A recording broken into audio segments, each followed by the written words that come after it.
Tribunal Constitucional continúa la sesión vista de la causa ROL 4010, requerimiento de inaplicabilidad por inconstitucionalidad presentado por Felipe de Musí y Diar respecto al artículo 418 del Código Procesal Penal en su libro cuarto, título cuarto, sobre procedimientos relativos a personas que gozan de fuero constitucional. Tiene la palabra el relator don Rodrigo Pica.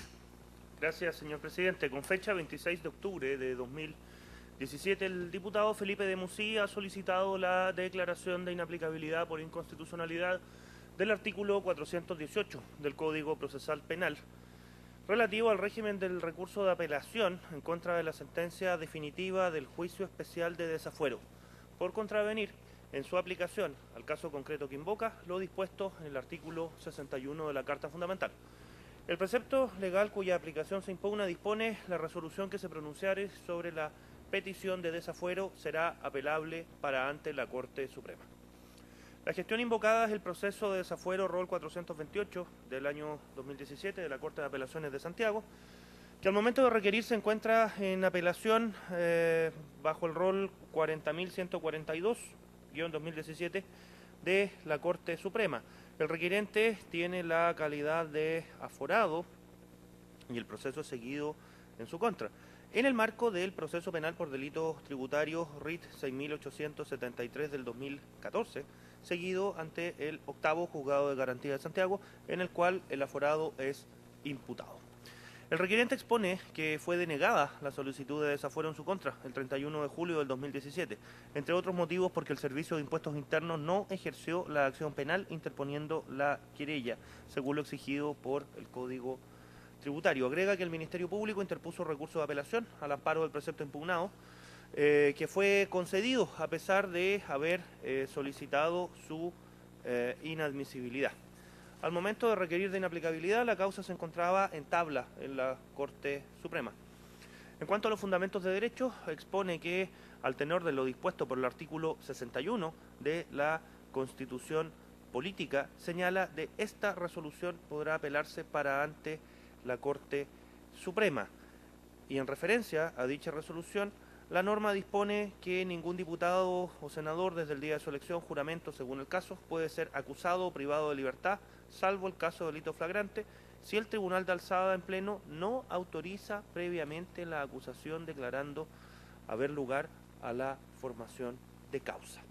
De conformidad al artículo 61 citado y a lo razonado por esta magistratura en sentencia ROL 2067 del año 2011, referida al mismo precepto legal, también en sede de inaplicabilidad, el sentido de la norma constitucional trae como consecuencia que la apelación concedida al ente persecutor es improcedente, por lo cual el efecto de la sentencia denegatoria del desafuero debió haber sido decretar el sobreseimiento definitivo del aforado. Al tenor de lo dispuesto por el citado artículo 61, entonces solo se permite que la sentencia que concede el desafuero sea apelable, mas no aquella que lo deniega, creándose así una instancia de revisión anómala que pugna con la garantía de legalidad del juzgamiento del debido proceso, atribuyendo así, por medio de una norma de rango legal en contra del texto de la Constitución, competencias que exceden lo dispuesto por los artículos 7 y 61 de la Carta Fundamental,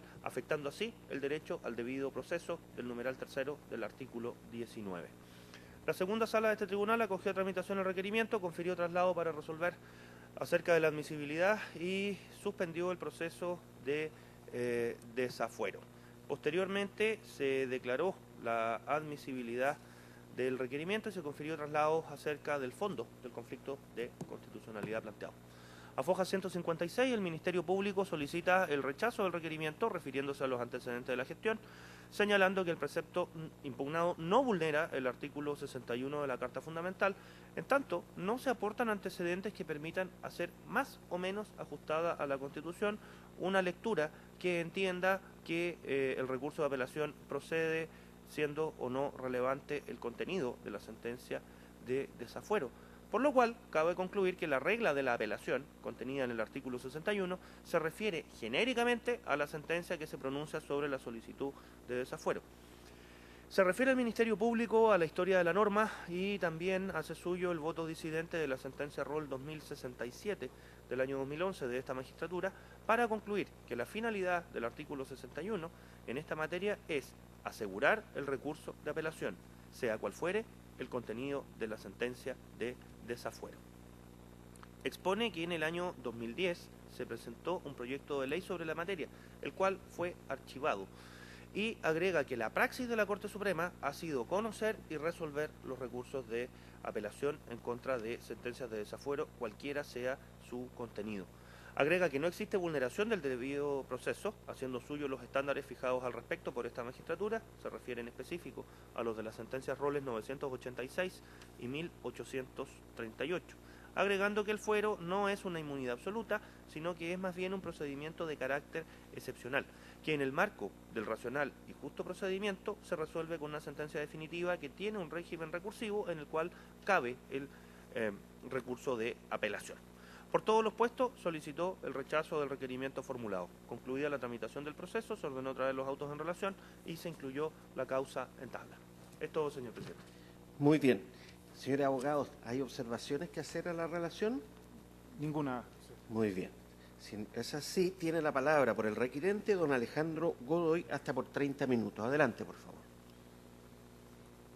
Gracias, con la venia de vuestra excelentísima señoría, en representación del señor Felipe de Musí Iriart, hemos presentado justamente este requerimiento hasta este excelentísimo tribunal con el fin de que declare inaplicable la norma contenida en el artículo 418 del Código Procesal Penal y que justamente con esa inaplicabilidad se precave el que produzca los efectos que el artículo señala, que es justamente que la Corte Suprema pueda haber un recurso de apelación en un proceso de desafuero cuando la persona no, o más bien ha sido rechazado el desafuero por la Ilustrísima Corte de Apelaciones de Santiago. En ese contexto, señoría, me voy a referir primeramente al contexto del caso y que tiene que ver también con el fondo del asunto.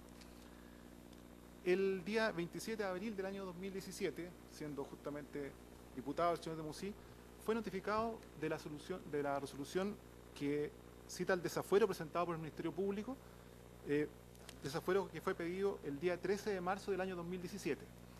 Esta petición de desafuero la realizó la Fiscalía Regional Oriente, por la señora Lorena Parra, en calidad de subrogante, junto con otros fiscales adjuntos. En esa petición de desafuero, el Ministerio Público solicitó justamente a la Corte de Apelaciones de Santiago que procediera a desaforar al señor de Musí, considerando que había sido autor de unos hechos que en su concepto eran constitutivos del ilícito previsto en el artículo 97, número 4, inciso final del Código Tributario. Esa petición, su señoría, esto es bastante importante, fue hecha el día 13 de marzo, la petición de desafuero, una vez que el Ministerio Público había cerrado la investigación el día 4 de marzo del año 2017. Y en paralelo, el día 15 de marzo del año 2017, el Ministerio Público también presentó acusación en contra del señor Felipe de Musí. Es decir, por un lado, cerró investigación el 4 de marzo del 2017, el 13 de marzo del 2017 presentó esta solicitud de desafuero y el día 15 de marzo del 2017 presentó acusación en paralelo. Cabe agregar que, para entender justamente este enlace, el día 22 de junio del año 2015, en la causa RUC 1400-637-392-6, el señor Felipe de Musí había sido formalizado también por hechos que supuestamente serían constitutivos de este delito, por el que también se pidió el desafuero. En tal audiencia, de fecha 22 de junio del año 2015, siendo diputado, el Ministerio Público pidió formalización y no pidió medidas cautelares, de modo que en ese momento no requirió el desafuero del señor de Musí. Eso explica justamente que haya sido pedido después de cerrar la investigación, al momento de presentar esta acusación y de pedir justamente el desafuero, casi en forma paralela. De hecho, en la acusación que presentó el 15 de marzo del 2017, en un otro sí, el Ministerio Público solicitó suspender el procedimiento respecto al señor de Musí y no proveer la acusación, sino una vez que se resuelva por la Ilustrísima Corte de Apelaciones de Santiago la petición de desafuero, concediéndolo y dando lugar a la formación de causa. Claro, como no había pedido el desafuero durante la investigación para formalizar, la opción que le cabía de conformidad a la ley era pedirlo justamente para acusar.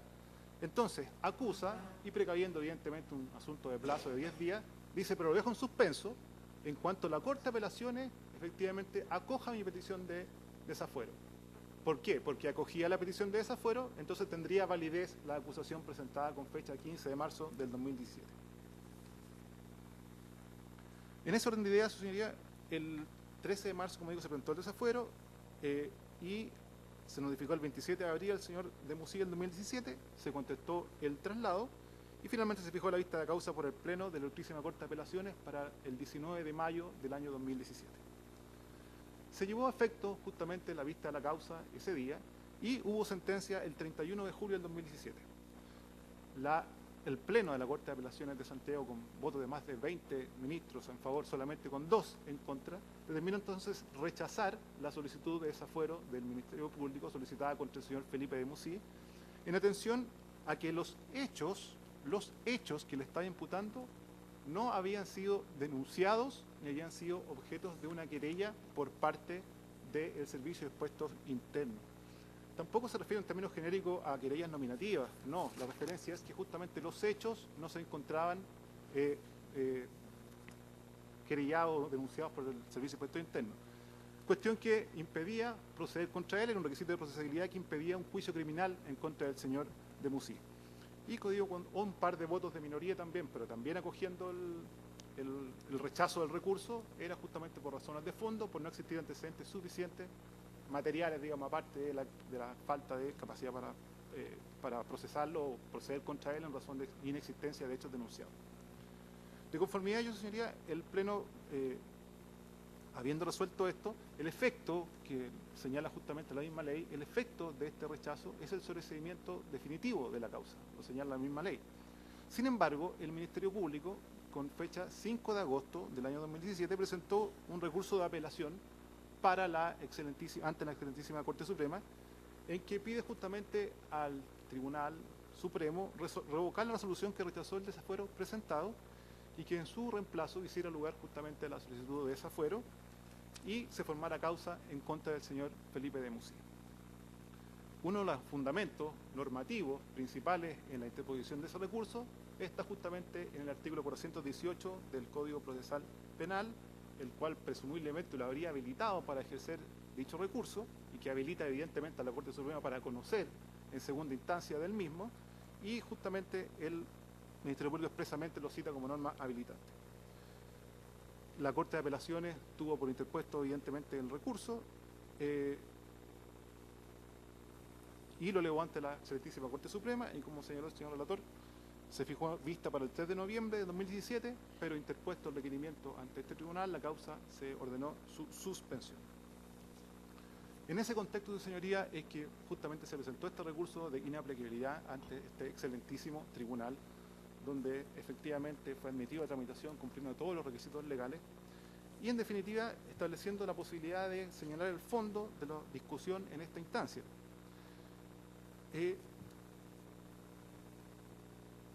Podemos señalar a priori, su señoría, que la norma del artículo 418 del Código Procesal Penal, sobre la cual se está pidiendo la inaplicabilidad, es una norma que pugna con el artículo 62, inciso segundo, de la Constitución Política de la República. Es decir, la discusión es la siguiente. Si el hecho de acoger la posibilidad de que por el 418 exista una apelación posible ante la Suprema cuando es rechazado el recurso, el desafuero presentado, si eso pugna o no con la norma del artículo 61, inciso segundo. Y por otro lado, si es que efectivamente la Corte Suprema, como una segunda instancia, ve el desafuero ya rechazado, si eso constituye una grave infracción o no al artículo 19, número 6, número 3, inciso sexto, de la Constitución Política de la República, normas sobre el debido proceso, en que se establece de manera imperativa justamente fundarse sobre un proceso previo legalmente tramitado. Si cualquiera de las dos afirmaciones o cualquiera de las dos suposiciones, es afirmativa, la respuesta es afirmativa, entonces efectivamente estamos ante una vulneración que merece justamente ser conocida y declararse inaplicable este artículo 418 del Código Procesal Penal. Dicho esto, señoría, hay una cuestión que parece indubitada. El procedimiento de desafuero evidentemente está regulado en dos normas: la Constitución Política de la República en el artículo 61 y el Código Procesal Penal de los artículos 416 al 422. Son normas que, como digo, indudablemente versan sobre la misma materia. Y en el plano constitucional, señoría, si usted me permite leer, el artículo 61, inciso segundo, señala lo siguiente.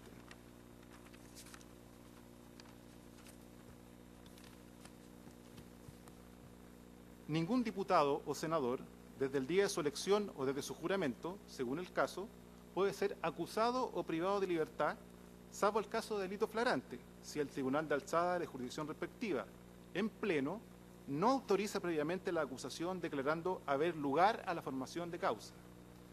De esta resolución podrá apelarse ante la Corte Suprema. Por su parte, el artículo 418 del Código Procesal Penal nos señala apelación.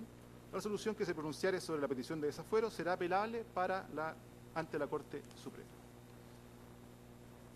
Visto así las normas, efectivamente sostenemos que la regulación de la Constitución Política de la República solo permite la apelación en caso de haberse acogido el desafuero por la Corte de Apelaciones.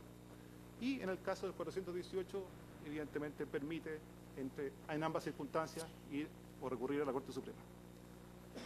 Ahí justamente es cuando el conflicto constitucional es que debe resolverse, el que señalaba anteriormente, establecerse el precepto legal que se impugna el 418 al extender el recurso de apelación previsto en el 61, inciso segundo de la Constitución, también a la hipótesis de la resolución que niega el lugar a la formación de causa, contradice o no este citado artículo 61, inciso segundo, y si esta aplicación también provoca una infracción al debido proceso.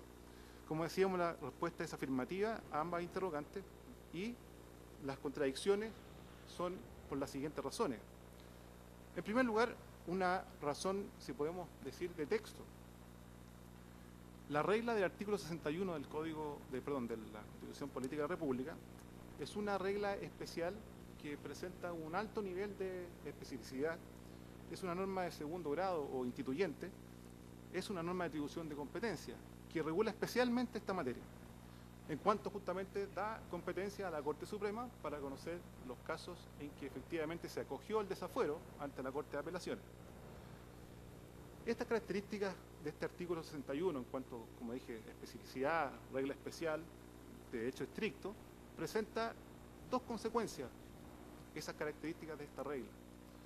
La primera es que limita justamente el grado de flexibilidad interpretativa que se tenga respecto de esta norma, lo que se traduce justamente en que lo gramatical resulta esencial justamente para su aplicación. Y como segunda consecuencia, vuestra excelentísima señoría, es que estas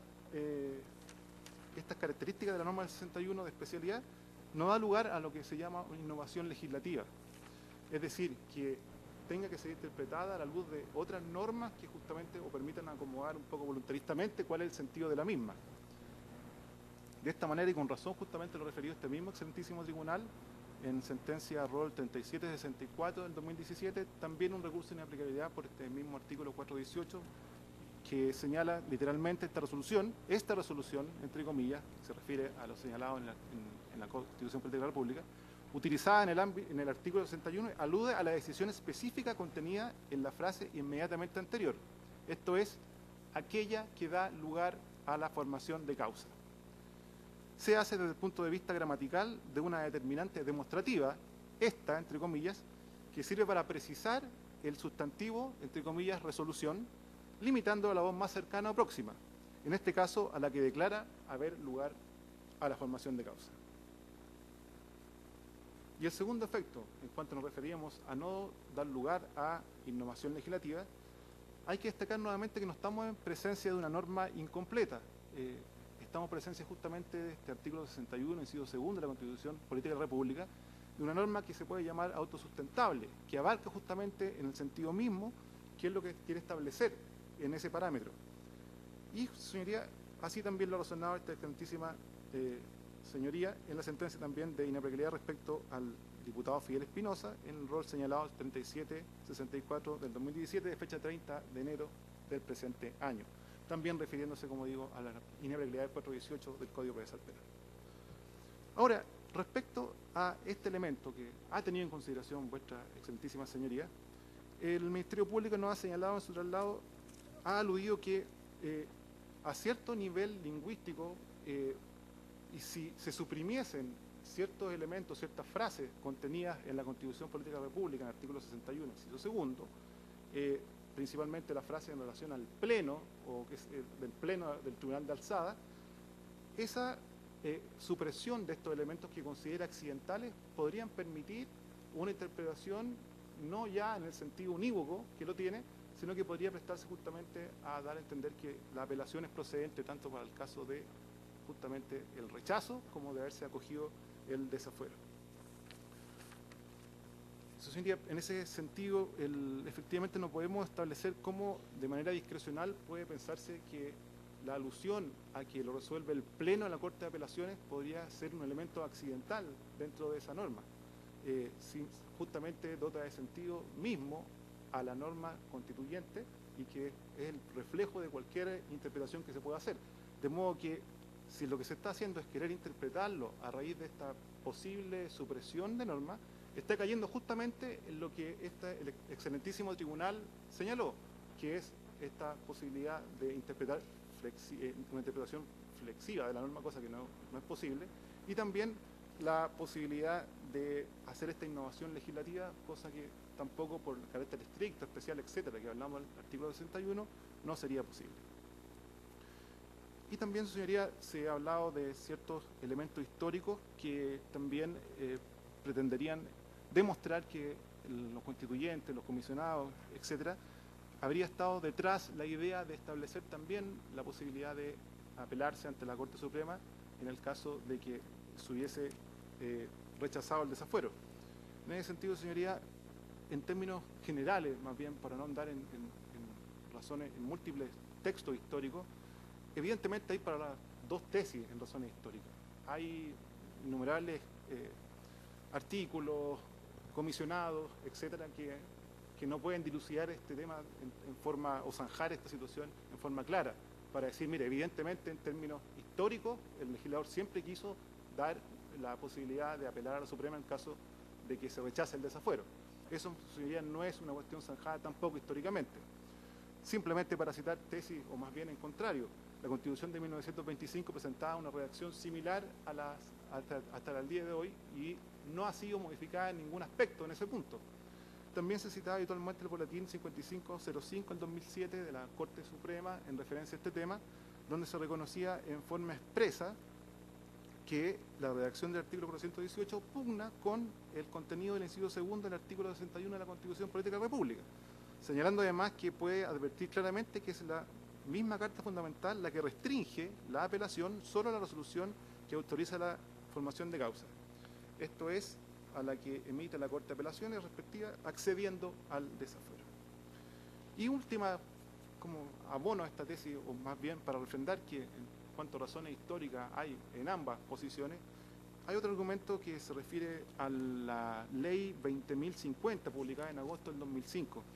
Esta ley, una ley muy importante que reformó la Constitución, que introdujo diversas modificaciones a la Constitución, justamente a raíz de la entrada en vigencia del Código Procesal Penal, y en esa reforma incluso se modificó el mismo artículo 61 de la Constitución Política de la República.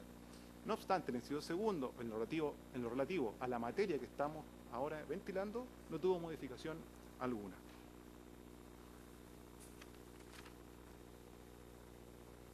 Su señoría, y también se esgrime en argumentos en relación al debido proceso y a la igualdad ante la ley, en sentido que como el efecto del rechazo a la solicitud de desafuero de la Corte de Apelaciones es el sobreseimiento definitivo, se hace una suerte de alusión a que una persona común y corriente que está sometida a un juicio, si es sobreseído definitivamente, el Ministerio Público tiene evidentemente la facultad de apelar respecto al mismo. Es una resolución apelable que está establecida en el mismo Código Procesal Penal como tal.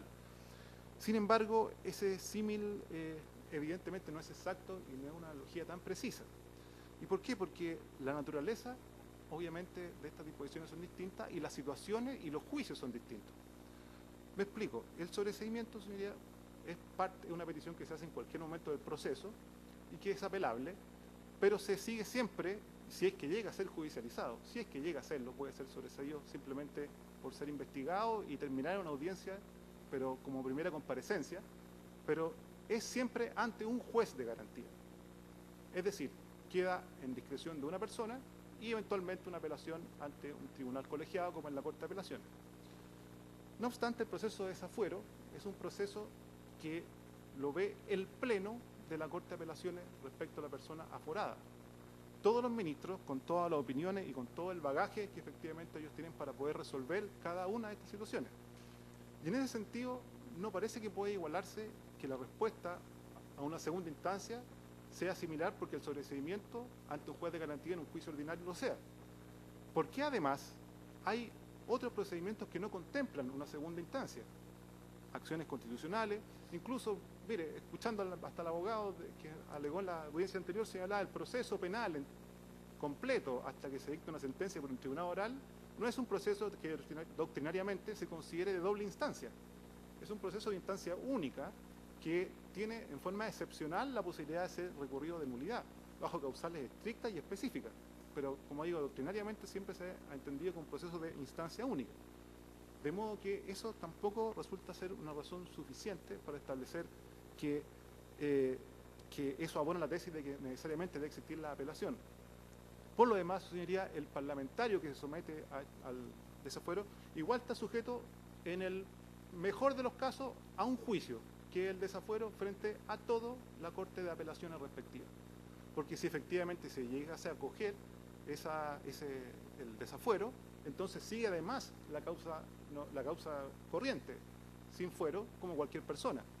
Entonces, además, en términos personales y en relación al debido proceso, plazo razonable y garantía, el imputado, en este caso parlamentario, está justamente en una relación bastante similar a un imputado que no tiene el fuero.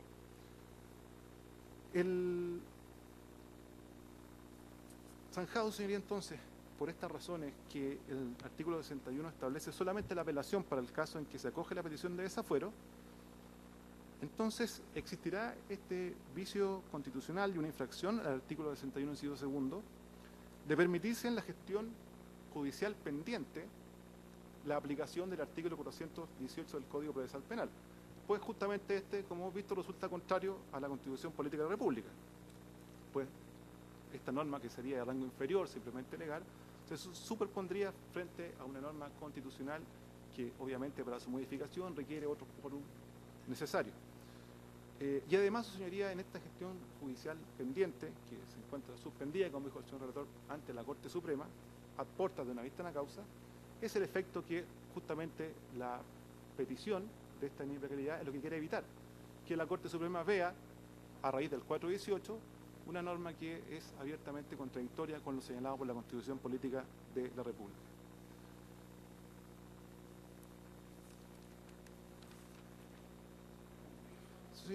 Un punto más, señoría. Sí, señoría, un punto más. En relación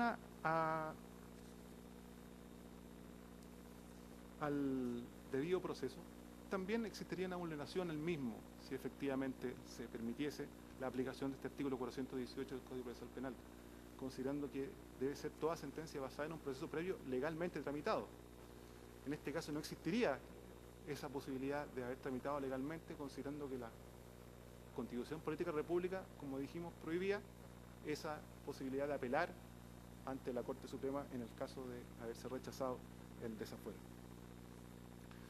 En esta orden de cosas también sucedía, ha resonado en forma similar, vuestra señoría excelentísima, en la causa oral, como dijimos, 2067 del 2011. Y me permito citar brevemente, señalando lo siguiente: es ostensible que el principio de supremacía constitucional, las exigencias de seguridad y, en fin, el sentido común, indican que si un precepto constitucional regula con detalle determinada institución, aún más cuando ya tiene el carácter de especial y excepcional, al punto de establecer que cierta resolución puede ser dictada solo por un determinado tribunal y ser recurrida solo ante otro determinado tribunal, confiriendo con ello directamente a ambos tribunales una competencia precisa.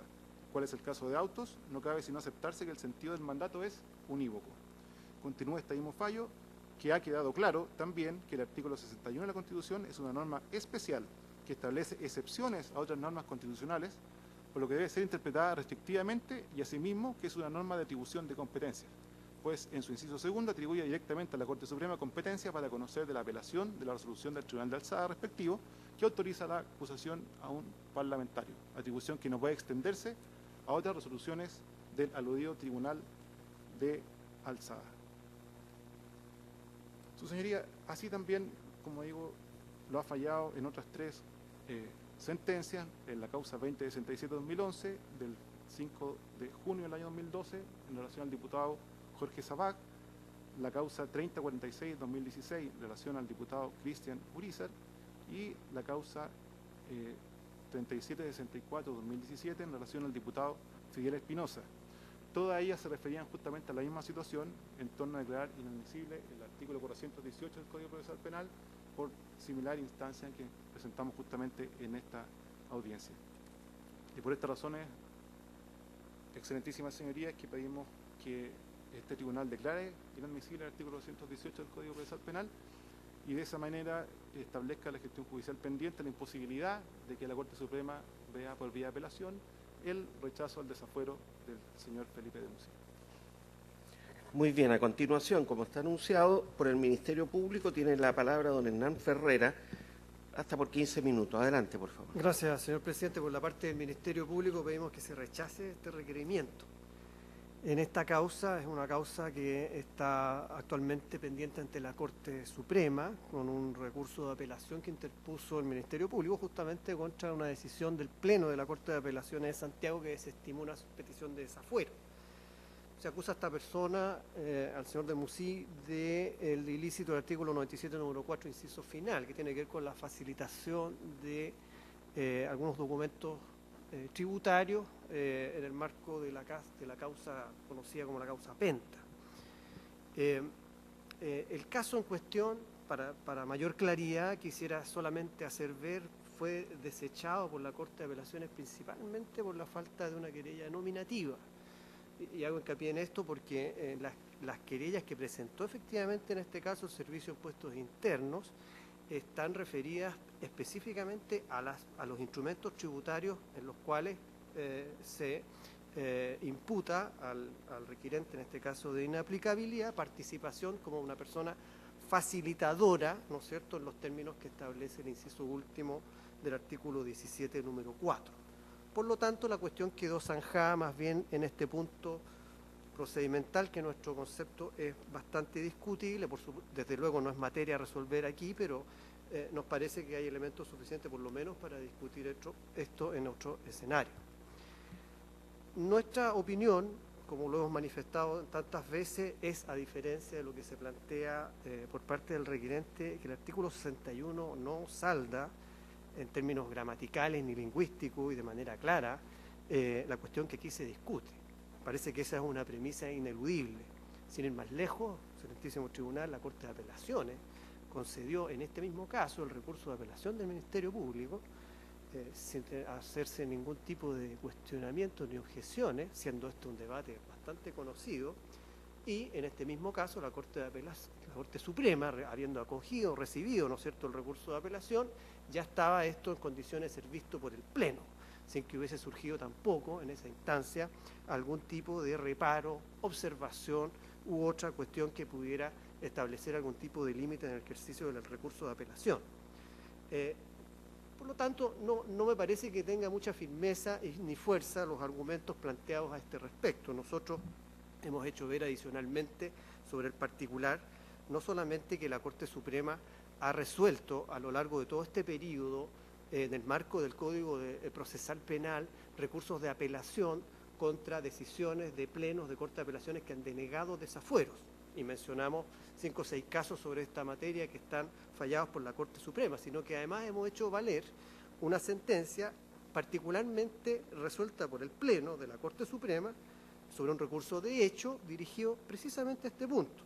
Y allí, en términos bastante claros, el Pleno del máximo tribunal, en el rol 6.719 del 2011, desestimó, por las razones bastante similares a las que nosotros hemos esgrimido, ese recurso de hecho, dándose curso en definitiva en ese caso a la revisión de una apelación de desafuero que en ese caso correspondía a un diputado de la 11ª región de Coyhaique.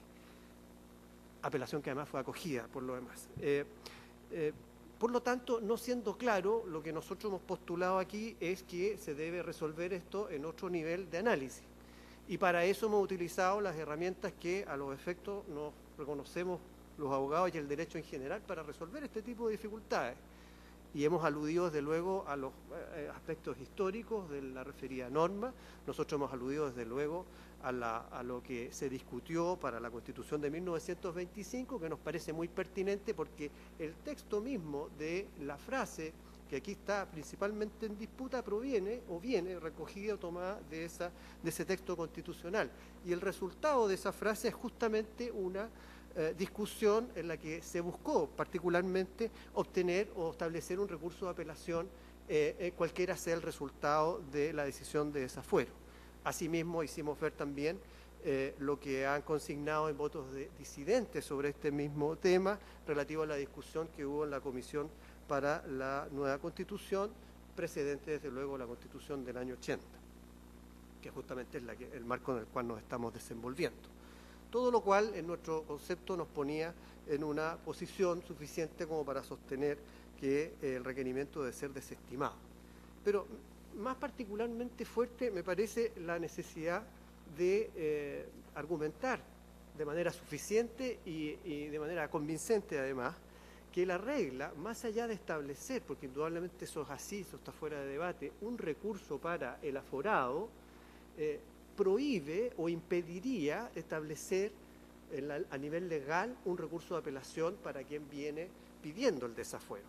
Porque una cosa es consignar o asegurar derechos en la Constitución y otra es negárselo a otras personas.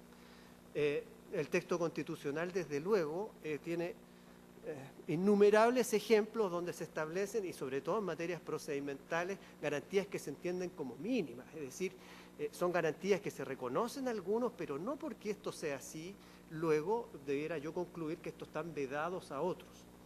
Por lo tanto, en nuestro concepto lo que se requiere aquí es justificar por qué razón el artículo en cuestión, si bien claramente establece el derecho al aforado para ejercer el recurso, luego impediría o establecería una prohibición para que el legislador establezca una apelación en favor de otros interesados.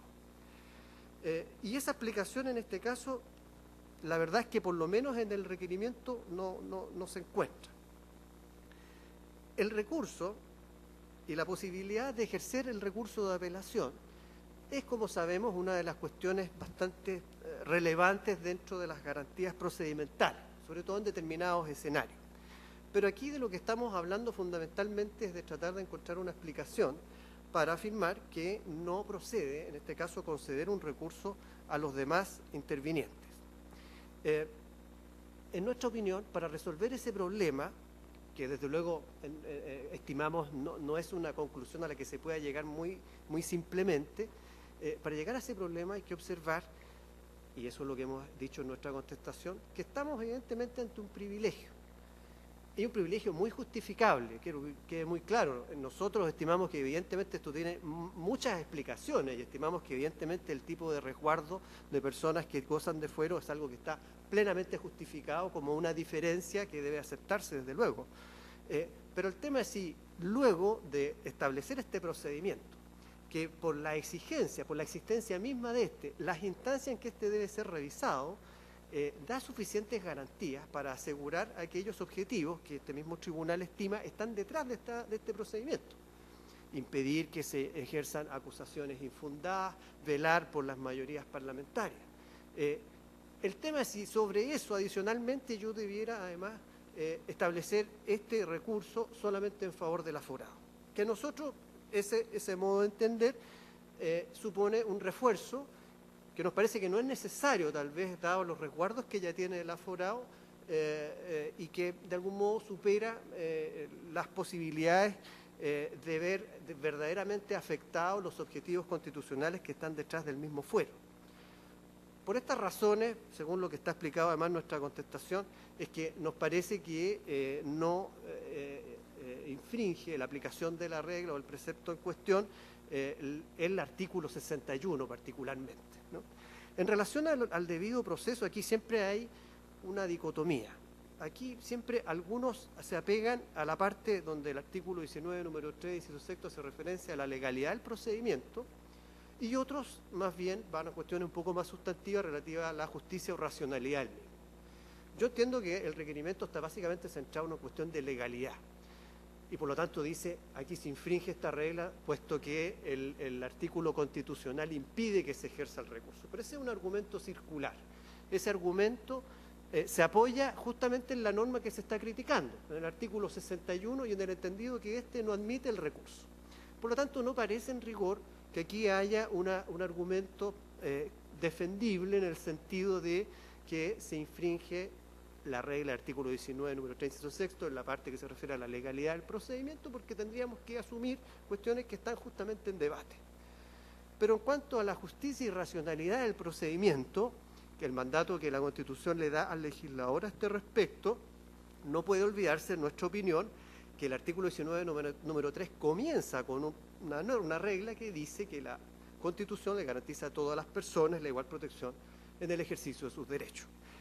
Y esta disposición, que queda absolutamente de lado, ¿no es cierto?, en la argumentación que se plantea en el recurso, creemos no podría conducir en ningún caso a asumir que aquí se infringe alguna de las dimensiones o condiciones de justicia y racionalidad del proceso como se viene sosteniendo. Por el contrario, y particularmente aludiendo a las decisiones que este tribunal ha tomado en relación justamente a conceptualizar las garantías del debido proceso, uno no puede dejar de hacer notar, por ejemplo, lo que se dijo en la sentencia ROL 986 de 2007.